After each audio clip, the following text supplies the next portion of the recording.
नमस्कार मित्रों, स्वागत है आप सभी का आपके अपने YouTube चैनल ज्ञानमाला में। आज का टॉपिक है रस और रस से जुड़े हुए महत्वपूर्ण क्वेश्चनों का कुछ संग्रह है जिन पे हम चर्चा करेंगे और उनके बारे में जानेंगे। पहला क्वेश्चन है, अस्थाई भावों की कुल संख्या है। ऑप्शन है 9, 10, 11, 12। इसका सही जवाब क्या होगा? इसका सही जवाब होगा ऑप्शन ए 9। अस्थाई भावों की संख्या 9 है। कौन कौन सी है? रति, शोक, क्रोध, विस्मय, निर्वेद, रति अनुराग, हास, उत्साह, भय, जुगुप्सा, वत्सल। तो अस्थाई भावों की कुल संख्या 9 हुई। अगला क्वेश्चन देखते हैं, शांत रस का अस्थाई भाव क्या है? इसका जवाब आप लोग दीजिए। इसका सही जवाब क्या होगा? ऑप्शन है जुगुप्सा, क्रोध, शोक, निर्वेद। शांत रस का अस्थाई भाव होगा ऑप्शन डी, निर्वेद। अगला क्वेश्चन है,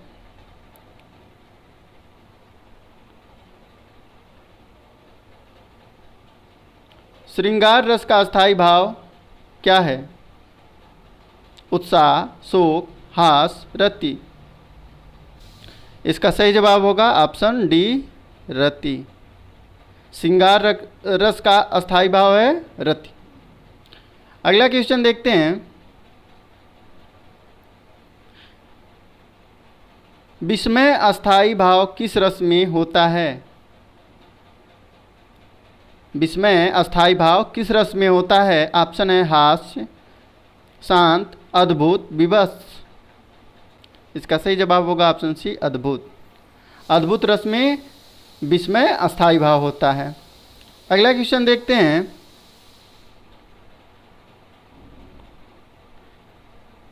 किलक अरे मैं नेह निहारूं, इन दांतों पर मोती वारूं। इन पंक्तियों में कौन सा रस है? पंक्तियाँ एक बार पुनः सुन लीजिए। किलक अरे मैं नेह निहारूं, इन दांतों पर मोती वारूं। इन पंक्तियों में कौन सा रस है? ऑप्शन है वीर, शांत, वत्सल, हास। इसका सही जवाब है ऑप्शन सी, वात्सल्य रस है। इन पंक्तियों में वात्सल्य रस है। अगला क्वेश्चन देखते हैं, अति मलिन वृषभानु कुमारी, अधोमुख रहित उरध नहीं चितवती, जो गथ हारे थकित जुगारी, छूटे चिहुर बदन को मिलाने, जो नरली हिमकर की मारी। इन पंक्तियों में कौन सा रस है जी? इसका जवाब दीजिए आप लोग जी। इसका सही जवाब होगा विप्रलंब श्रृंगार। विप्रलंब श्रृंगार, इसको हम वियोग श्रृंगार भी कहेंगे। ये श्रृंगार के दो भेद होते हैं, एक संयोग होता है और एक वियोग होता है। तो वियोग को हम विप्रलंब नाम से भी जानते हैं। अगला क्वेश्चन देखते हैं, सर्वश्रेष्ठ रस किसे माना जाता है? सर्वश्रेष्ठ रस किसे माना जाता है, जिसे रसराज भी कहा जाता है जी? इसका सही जवाब होगा ऑप्शन बी, श्रृंगार रस को सर्वश्रेष्ठ रस माना जाता है। अगला क्वेश्चन देखते हैं,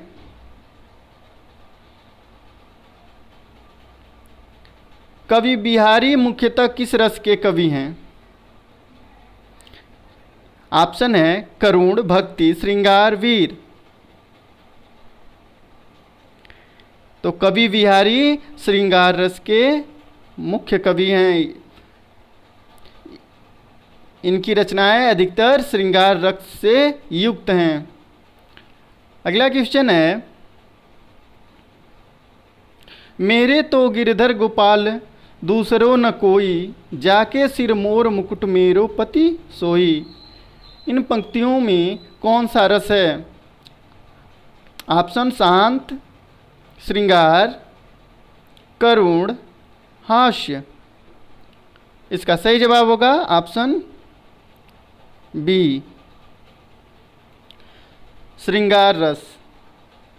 इन पंक्तियों में श्रृंगार रस है। अगला क्वेश्चन देखते हैं। शोभित कर नवनीत लिए, घुटुरन चलत रेणु तन मंडित, मुख दधिलेप किए। इन पंक्तियों में कौन सा रस है? जी, इसका सही जवाब होगा ऑप्शन डी, करुण रस। प्रस्तुत पंक्तियों में करुण रस है। अगला क्वेश्चन देखते हैं।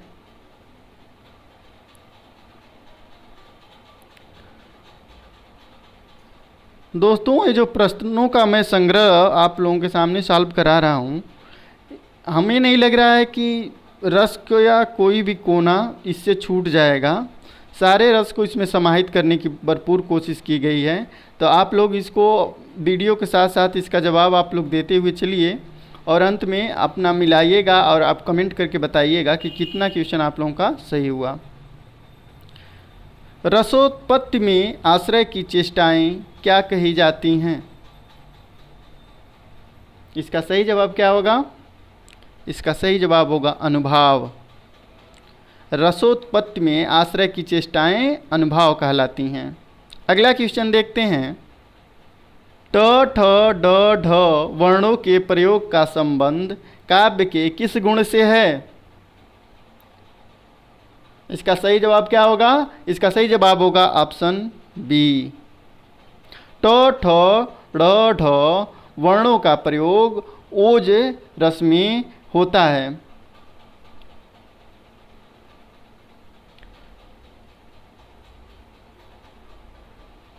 अगला क्वेश्चन है। माधुर्य गुण का किस रस में प्रयोग होता है? माधुर्य गुण का किस रस में प्रयोग होता है? इसका सही जवाब हो जाएगा माधुर्य गुण का प्रयोग श्रृंगार रस में होता है। श्रृंगार रस में माधुर्य गुण का प्रयोग होता है। अगला क्वेश्चन देखते हैं। देखिए, बहुत ही प्रसिद्ध पंक्तियां हैं, सुनाता हूँ। प्रिय पति वह मेरा प्राण प्यारा कहाँ है, दुख जलनिधि में डूबी का सहारा कहाँ है। इन पंक्तियों में कौन सा अस्थाई भाव है? प्रस्तुत पंक्ति में कौन सा अस्थाई भाव है? इसमें है ऑप्शन सी, इसमें शोक अस्थाई भाव है। अगला क्वेश्चन है। रस कितने प्रकार के होते हैं? रस कितने प्रकार के होते हैं? तो इसका हिंट इस वीडियो के पहले क्वेश्चन में आप लोगों को मिल गया है, तो इसका जवाब आप लोग दे सकते हैं। इसका सही जवाब होगा ऑप्शन डी, 9। रस 9 प्रकार के होते हैं, क्योंकि वीडियो के आरंभ में ही एक क्वेश्चन था कि कितने अस्थाई भाव होते हैं। तो जब अस्थाई भाव 9 होंगे तो रस कितने होंगे? रस भी 9 होंगे। अगला क्वेश्चन देखते हैं। उधो मोही ब्रज बिसरत नाही, हंस सुता की सुंदर कगरी और द्रुमन की छाही। इन पंक्तियों में कौन सा रस है?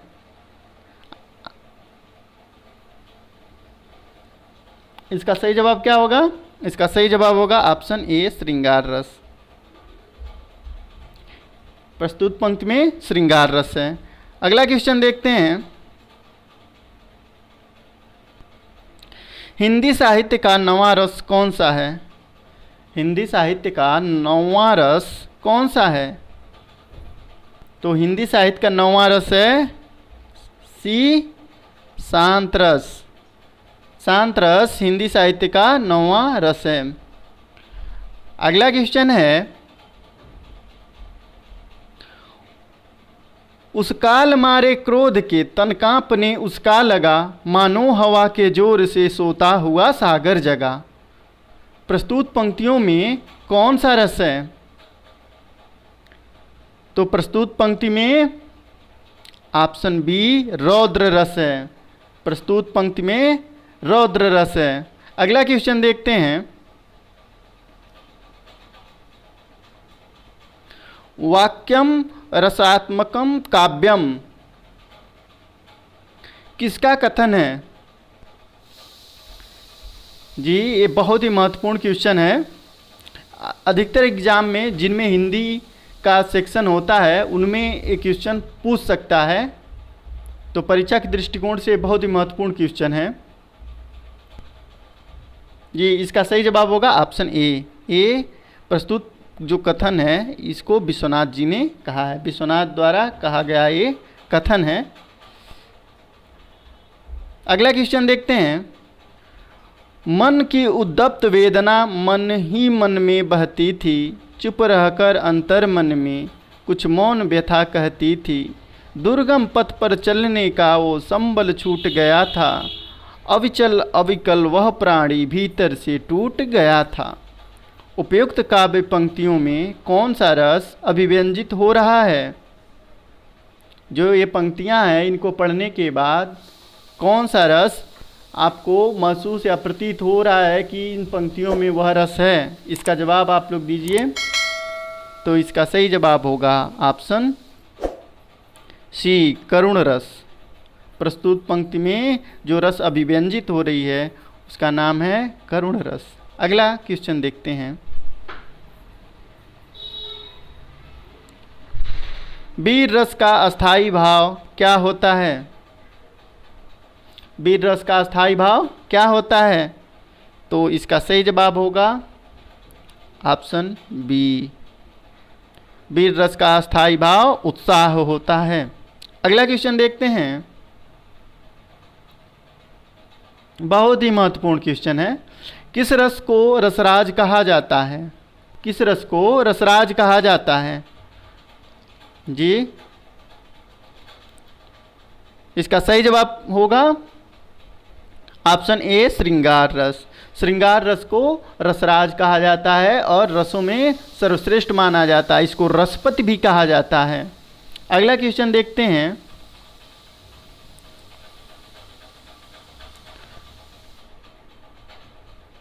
संचारी भावों की संख्या है।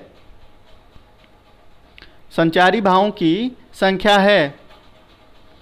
तो संचारी भावों की संख्या है कितनी? संचारी भावों की संख्या है ऑप्शन बी, 33। संचारी भावों की संख्या 33 है। अगला क्वेश्चन है।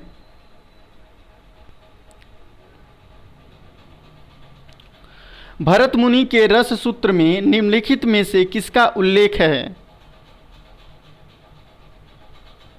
अस्थाई भाव, शांत, अनुभाव, व्यभिचारी भाव। तो भरत मुनि के रस सूत्र में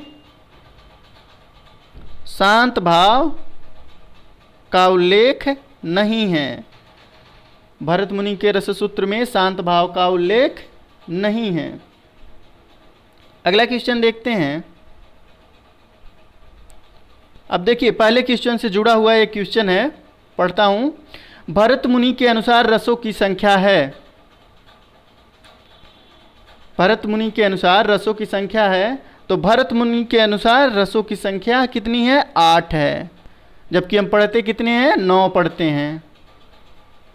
तो शांत रस 9वां रस के रूप में आया हुआ है। और भरत मुनि के अनुसार अगर किसी एग्जाम में पूछता है तो आप लोग हमेशा 8 ही रसों की संख्या बताइएगा। और वैसे अगर भरत मुनि को कोट करके नहीं पूछता है तो आप अगर वैसे पूछा कि रसों की संख्या कितनी है तो आप हमेशा 9 ही लगाएंगे। अगला क्वेश्चन देखते हैं। विभत्स रस का अस्थाई भाव है। विभत्स रस का अस्थाई भाव है। तो विभत्स रस का अस्थाई भाव हो जाएगा ऑप्शन डी, जुगुप्सा, घृणा। घृणा या जुगुप्सा विभत्स रस का अस्थाई भाव है। अगला क्वेश्चन है।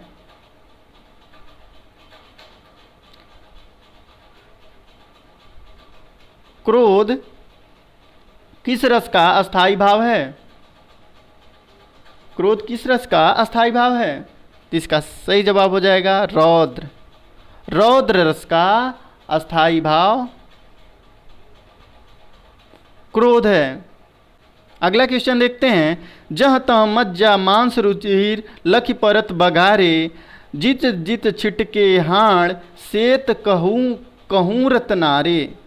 इस अवतरण में कौन सा रस है? जी, इस अवतरण में कौन सा रस है? देखिए, अगर इस रस को आप जानना चाहते हैं तो इन पंक्तियों को अगर आप अच्छे से पढ़ें पूर्ण भावों के साथ, तो आप खुद ही जान लेंगे कि इसमें कौन सा रस है। जी, तो इसमें है विभत्स रस। अगला क्वेश्चन देखते हैं। केशव कही न जाय का कहिए, देखत तव रचना विचित्र, अति समुझी मन ही मन रहिए। इस काव्य पंक्ति में है कौन सा रस है? इस काव्य पंक्ति में जी, अगर आपको रस जानना है तो मित्रों एक तरीका ये भी है कि आपसे जो पंक्तियाँ पूछी गई हैं उन पंक्तियों को पूर्ण भाव से आप पढ़िए। उसके बाद आपको स्वतः ही अनुमान हो जाएगा कि उन पंक्तियों में कौन सा रस है। जी, केशव कही न जाय का कहिए, देखत तव रचना विचित्र, अति समुझी मन ही मन रहिए। विचित्रता की बात की गई है, तो जहाँ विचित्रता की बात होती है वहाँ कौन सा रस होगा? ऑप्शन डी, अद्भुत रस होगा। जो चीज़ विचित्र होगी उसको देख के क्या होगा? वो अद्भुत ही लगेगा हमको।